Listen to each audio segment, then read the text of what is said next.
बिस्मिल्लाहिर्रहमानिर्रहीम। एक हिकायत जो हज़रत दाऊद ताई रहमतुल्लाहि ताला की तरफ मंसूब की जाती है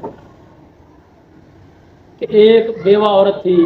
वो बेवा क्या हुई, मुसीबतों के पहाड़ उस पर टूट पड़े, तरह तरह की परेशानियों में घिर गई और उसकी कुल जमा पूंजी 3 दिरहम थी।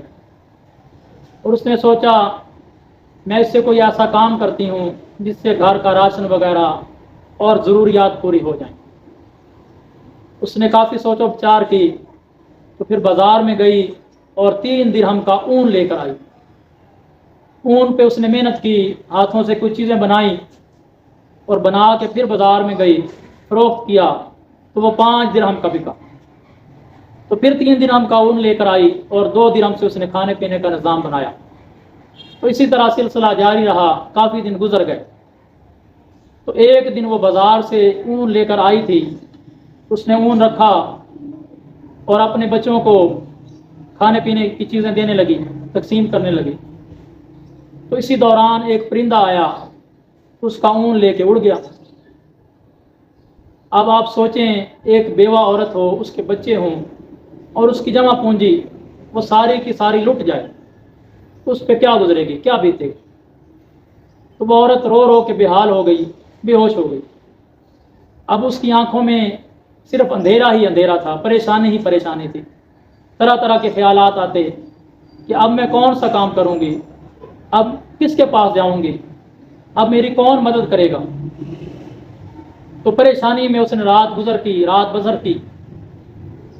तो सुबह होते ही हज़रत दाऊद दाई रहमतुल्लाहि ताला की बारगाह में हाजिर हुई और अपना सारा वाक़या उसने सुनाया कि बेवा औरत हूँ, बच्चे हैं, बच्चियाँ हैं, उनको खाने पीने का सहारा भी मैं ही करती हूँ और हमारे पास 3 दिरहम थे, उसका मैंने ऊन लिया था और कल एक परिंदा आया, वो लेके उड़ गया।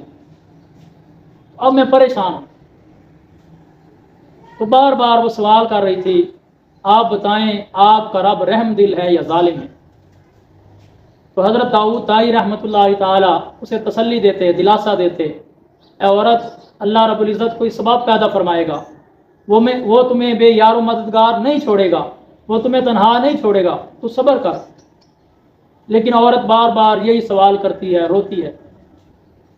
तो अभी आप उसे तसल्ली दे रहे हैं कि आपके दरवाजे पे दस्तक होती है, आप दरवाजे पे जाते हैं तो 10 लोग हैं, 10 अजनबी हैं, आप उनको देखते हैं, वो सलाम करते हैं, आप उनसे बातें करते हैं।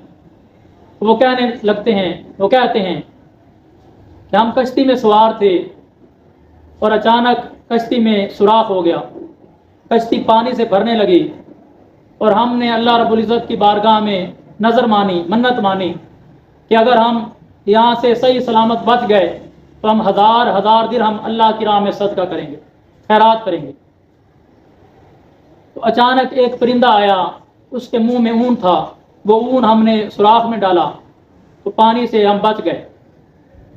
तो हमने अभी जो साहिल था, करीब साहिल, वहाँ पे आके कश्ती से पानी को निकाला और बाहर निकले और हमने पूछा कोई मोतबर बंदा, कोई मोतबर शख्स जो अल्लाह का वली हो, तो लोगों ने आपके दरवाजे पे भेजा। तो हम वो दिरहम, हज़ार दिरहम लेके आए हैं, आपको देते हैं, आप किसी हकदार को तलाश करके उसे दे दें। तो आप वो 10,000 दिरहम लेके वापस आए और अल्लाह की कुदरत पे हैरान हैं कि अल्लाह रब्बुल इज़्ज़त कैसे कैसे असबाब पैदा फरमाता है, कैसे अल्लाह रब्बुल इज़्ज़त किसी की मदद फरमाता है। वो 10,000 दिरहम आपने उस बेवा औरत को दिए और देते हुए आपने फरमाया, ए बेवा औरत, अब बता कि तेरा रब रहम दिल है या जालिम है। तो जब आपने ये जुमला कहा तो औरत आपके चेहरे को देखती रही, आपकी आंखों को देखती रही और उसकी आंखों से आंसू जारी हो गए और उसका हर आज़ा, हर उज़्व अल्लाह रब्बुल इज़्ज़त का शुक्र अदा करने लगा। और इस वाक़े से, इस हिकायत से हमें क्या सबक मिलता है कि अगर कोई परेशानी आ जाए, कोई मुसीबत आ जाए, हालात तंग हो जाएं, तो फिर अल्लाह रब्बुल इज़्ज़त पे शिकवा ना करें, अल्लाह रब्बुल इज़्ज़त पे गिला ना करें, शिकायत ना करें, बल्कि सब्र करें और सब्र का दामन थाम लें, क्योंकि जो सब्र करते हैं अल्लाह रब्बुल इज़्ज़त उनकी मदद करता है। اور اللہ کی حکمت کو، اللہ کی دانائی کو، اللہ کی منشا کو کوئی نہیں جان سکتا کہ اللہ رب العزت کس طرح کسی کی مدد فرماتا ہے۔